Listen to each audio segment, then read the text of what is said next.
Hey, all you backyard train fans, Gauge 1, G scale, live steam, so on and so forth. Just an update or conclusion to the temporary live steam layout that I assembled in the beginning of the summer. It's time to take it apart because of other projects going on, and I need the space for something else. But I did want to do a follow-up. The layout, there's another video that talks about the layout and how it was constructed, and it did really well. The only issue that I had was these tents faded in the sun. And if you can see this, here's the blue, that the original color, and it's faded to this, headed toward white is the color. And maybe it feels a little brittle. Don't know what this material is made out of. They do sell replacement tents, but the whole layout is done really well. It's been up. The tents stayed up constantly, 24/7 through heavy rains, winds, sun. The sun's kind of moving away, but it does spend a lot of time in the sun, and it did really well. All the legs of the tents were chained to the ground and chained together. And all of these wooden uprights were chained to the ground and are bolted to this tabletop, which is aluminum channel, square stock, sorry, with a Dibond material. And again, this was a used layout I had picked up. It's probably 20 years old. But you know, it served its purpose for what I wanted, and I'm going to remove the track, and I've marked everything. Hopefully, maybe in the future it'll be put back together a different place on the property. But I marked all the panels. I marked where the switches went, what the switches were. All the track has been marked. Looking down this way, this was like a storage yard in the center here, and the metal uprights, which are piled in different places around. I haven't picked them up yet. These are what they look like. They went in between the wooden legs that I had made, so like in the center area, because the Dibond panels were kind of sagging, so that helped to support them, and so the whole layout was perfectly level, which is what you want if you're running live steam.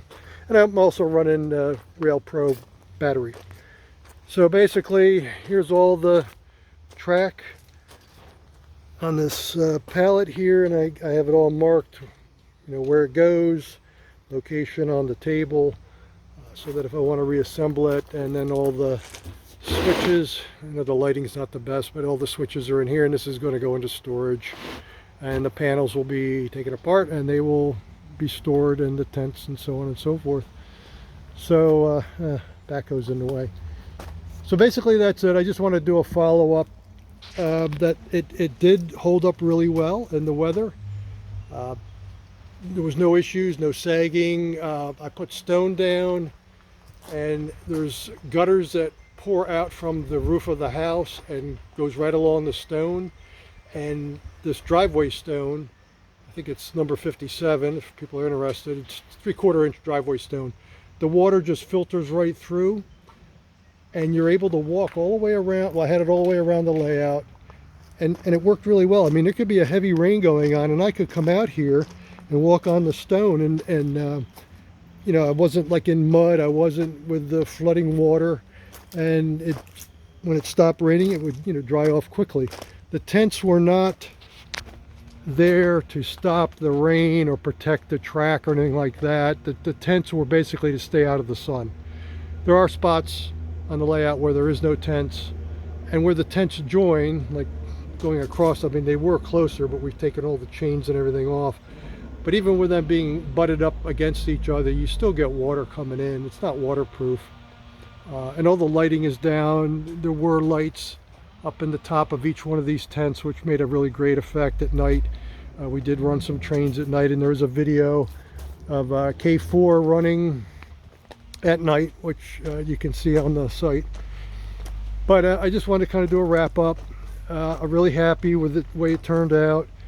These 2x4 legs, they're all made the same, which was an easy way to mass produce them, and then to compensate for a little bit of the unevenness of the layout or the ground, I just got some of these block pavers, and I just had some of this real thin slate and basically just adjusted it to fit underneath the legs, and it worked great to level this up. No big major adjustments needed. Here's a bigger block right here because it does slope away, but it worked really well. Again, there were chains on the bottom cross piece going down to the ground, and it held everything together. High winds, not a problem. It didn't sink, it didn't do anything, it stayed nice and level. And just wanted to report back, if someone's thinking about doing a layout, whatever it might be, the 2x4 seem to work really well.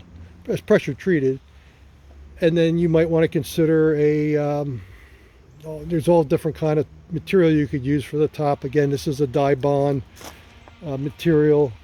Sorry, the sun's really messing with the camera here.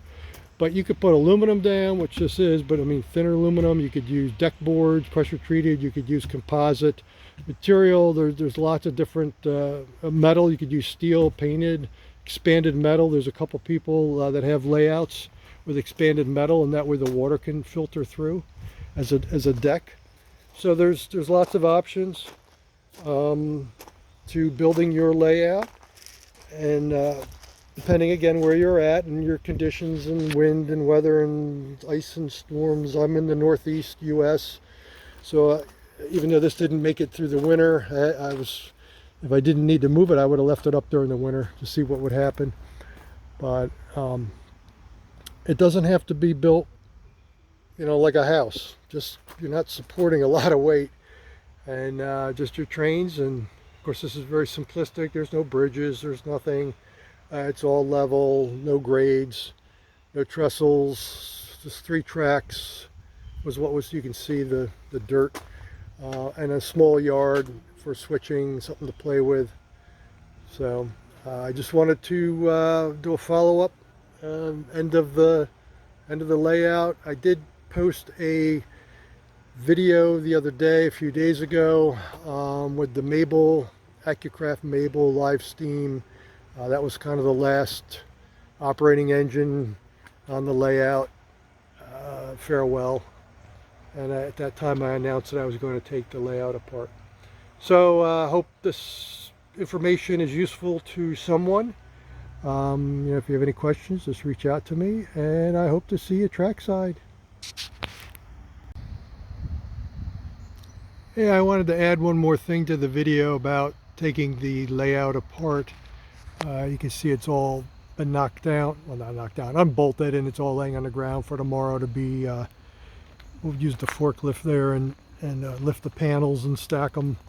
I don't do a lot of lifting anymore.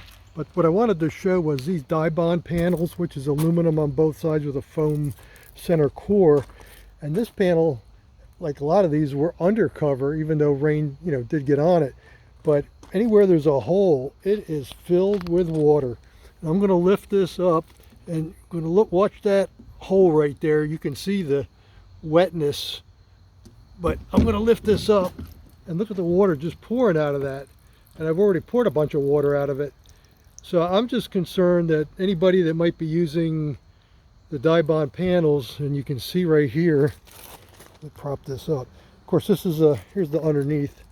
This is square aluminum hollow channel, or square tubing, sorry. And this is the Dibond, and it's aluminum top and bottom with a foam center, and it's, I guess, glued together. I'm concerned that anybody might be using this in a cold climate where the water can freeze, that it could delaminate the Dibond material and then cause you to have problems.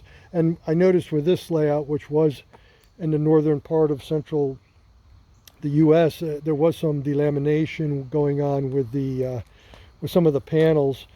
Not bad enough that it was going to cause an issue, but I mean, over time, I don't know what issues might arise for someone using that for their layout. And pretty much all of these I'll just grab one, we'll see what happens. Watch that hole there. Nothing in that one. But anyway, some of the panels, there's water just pours right out. So something to think about if you're looking for material for the top deck. I know a lot of portable layouts use the same material, but they're kept in trailers or indoors and brought out and set up different times to be used. So they might not see a full winter or heavy rain constant where they're filling up with water. So I just wanted to add that in, something to think about when you're building your layout, what kind of material you might be using. All right, I hope to see you trackside.